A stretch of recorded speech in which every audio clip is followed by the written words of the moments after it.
psalm in a house. I want to be alone, but that means with you. And if you don't exist, it's a real problem. So exist, I impel you. I will not write to you or for you, and yet everything is of you.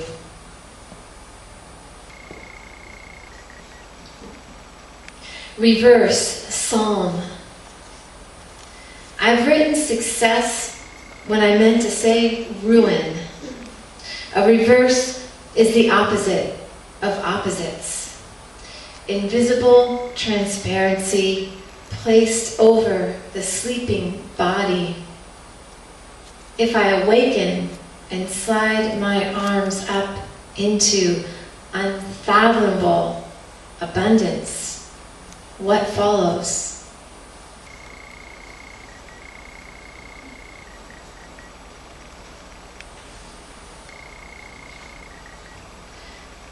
Psalm with scaffold.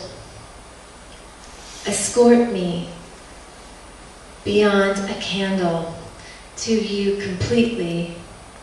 If you were in body, it would be simple. One star is the time to go out only at night and know your own weight, which is nothing.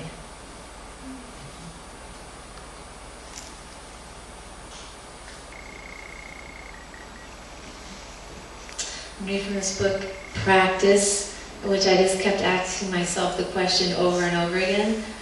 What am I practicing? What are we practicing? So every minute we're practicing something, maybe not what we hope that we're practicing. So I was just trying to, in a mindfulness kind of way, think about that question.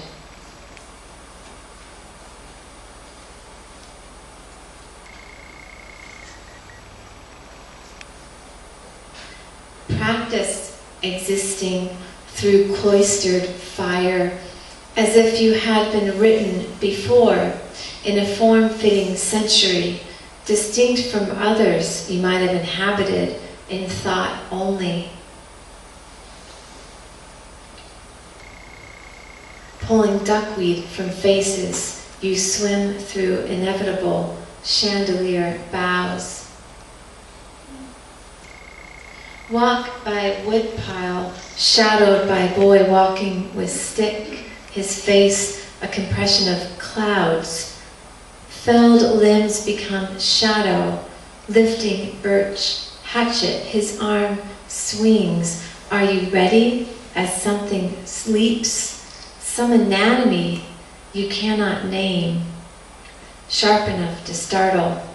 Practice response with no language, determining your whereabouts. How long have you slumbered? When you walk upstairs, listen to the wood. Practice standing in plain sight where no one can see you. We found the missing stone water tower at the edge of the garden. All but one other have vanished. What appears to be a moat is next to nothing.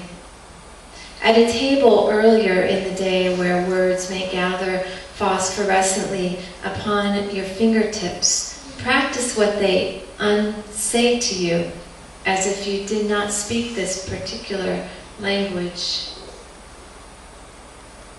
I do not imply deaf utterance, arch denials, or henna applied to tongue. Practice speaking to each thud as it is unpacked, placed upon a cartwheel, forgetting the difference between verbs and nouns, possessive and personal. Practice standing at the border of a piano where you wait to enter a demonstration utterance. Practice saying nothing as you stand there, not making eye contact with anyone, thinking thoughts only you will know. Practice inhabiting at least 1 hour when you are entirely awake. This may require you to disregard a console, missile, or insurgent reaching for your arm or text spread in front of you as so much wreckage. Replace thoughts of travel with legalization of resident wind, caustic light, postal smudging. Replace doubt in your ability to be still with the empty space that inhabits a stair. When you step, place not only your foot, but also the arched intent to float. Gravity dropped. If you find yourself still hearing a particular voice which intrudes upon your water tower, practice dismissing the voice through the following means. 1. The voice can only exist within possessive constructs. 2. You are not inside a sleeping noun. 3. The voice depends entirely upon your courtesy. Practice looking far up the trunk of an incarnate spectacle, remembering your name as you would wish anyone else to recall an arboreal chandelier, a variant of Helen. Practice listing the names of those you trust.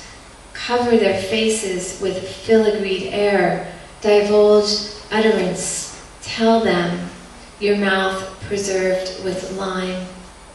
Walk back, remembering verdancy. Practice not obliging a gleaming custom which does not match your future. When you have no words and someone mocks you from inside a brook, practice you are sibling to that water. You are not a looking glass of disgruntled children. When you lovingly push the curls from their eyes, practice the same good fortune reciting into their ears as if you had maps to the thoughts they will not disclose. Who are you? Isn't at all, or may be your only balm. Practice writing letters of recommendation for various species you hope will continue. Wolves, devour description, hunt. Prairie dogs, poisoned by social order, dig. Black bear, powers and duties, retreat to the woods. Yes, it is getting to that I cannot look back. There are no tracks behind me and none ahead. I have almost stopped checking whereabouts. Stop. Is anything retrievable? Courting an absence to what end I cannot say. Liminal space is soon to be replaced. Do not forget oblivion. The lost apparatus holding nothing in one's hands. No one believed I meant to compliment their wolves. I had forgotten the space of intent. But they aren't wolves, the strangers insisted. We never wanted to leave the shore. I wish my eyes were not tired and your thoughts did not retreat to a far corner I cannot hear. When one is cornered, possibility expands. How grateful I have become to such a short time.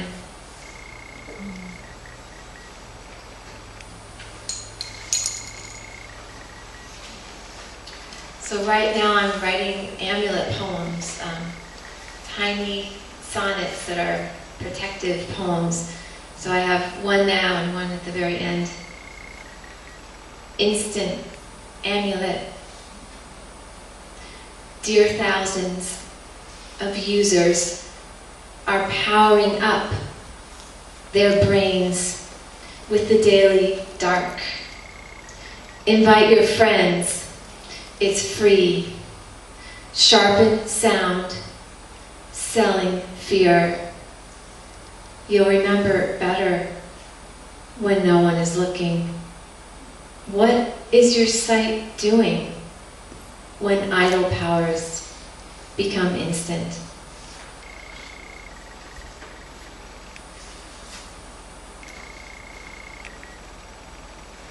So Nick asked Alpha and I to think about how to kill a mockingbird and justice, and I thought, what am I going to do that connects to that theme? And I think that this book, of all the work I'm reading tonight, is the most connected. So this book, Scorpion Odes, started out as I was trying to learn how to cohabitate with scorpions in my home in the Sonoran Desert. So it started with dread, actually.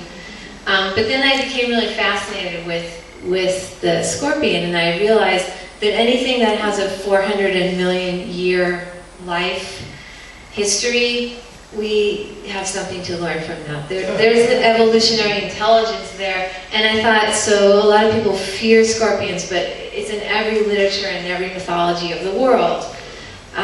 So it's really potent. So in a way, I was thinking about a scorpion as something to represent a sting or a cultural malady, and that this book contains kind of a lot of rants against things that are broken now, that need fixing. But there's also the potential for healing in something so potent, and I learned that scorpions are also used medicinally, for instance. So there's a full range of anything that's powerful. That's something I learned studying herbal medicine. Anything that has a potential to, it's very powerful to heal you, could also hurt you, right? So scorpion is like that. So here's a little bit from Scorpion Odes.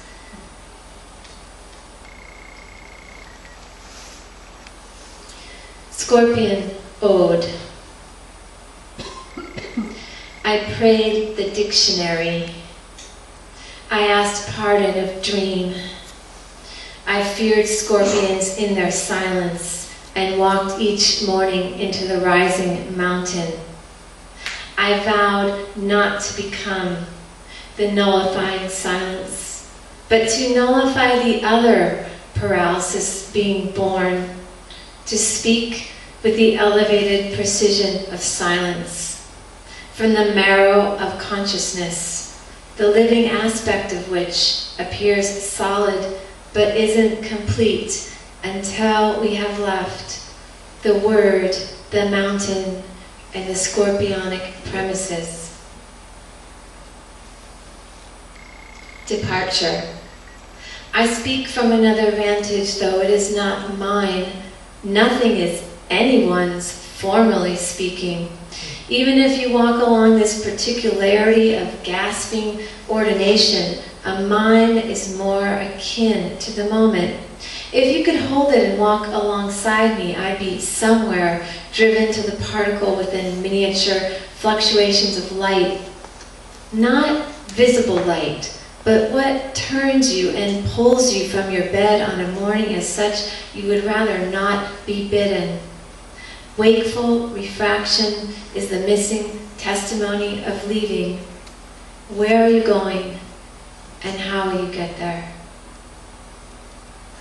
Scorpion Ode. I watched the reader read, and the squares upon calendars looked back upon me. I tried to read from the book, but even magnified, I could not see it. What scurried beneath the book, I cannot say. I hung upon the walls, not regret, but a ship below a bat, a door partially opened, and a house of hope constructed solely of words. Departure. Everything will be clean and uncluttered, even speech, in the next incarnation of enough bookshelves, possibly a desk. Possibly no school shootings, possibly funding for National Science Foundation funneled from the war is over. Possibly sleep and not underwritten, more flow unto you and less treacherous waters becoming migrant. Not at all workers, but the word client was changed to person. The word weapon was changed to mediation. You'd say meadow was a stretch. Go ahead, say meadow. Say minimum wage. Say possibly nothing is forgotten.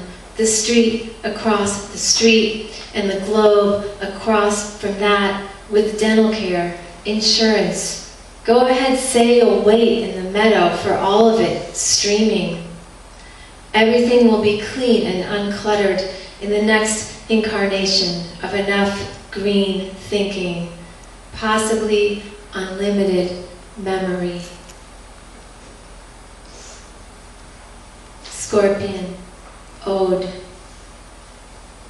At the edge of night, like a miniature lobster with no ocean.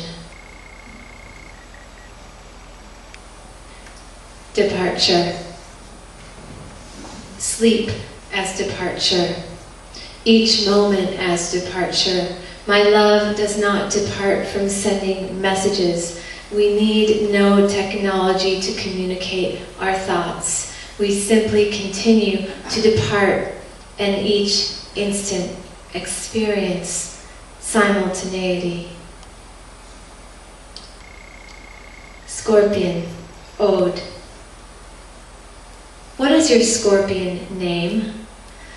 Home amid long grass piles of unkempt wood creeping along walls, convulsive memory of 400 million years, your home once the sea. Is that why this landscape within radius of inhospitable blame appears strange to such a coniferous onlooker? Remember Carboniferous, remember at the edge of submersion, like a miniature vessel of time. Please hand me that scorpion glass.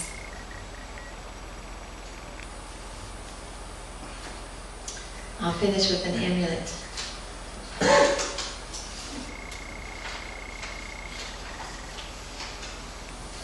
Inseparable amulet, love sonnet to light. If we were not alert to the fact of sheer distance, of meaning which kept us apart, not lions, not persons, not spacecraft, but a dozen malformed items, seeing how the roads are gutted invite me to dinner. Can you say indivisible, dilated identity knows no relevant wavelengths, no foraging bounds? Here is what I would tell you if one thought were separable from another. Thank you.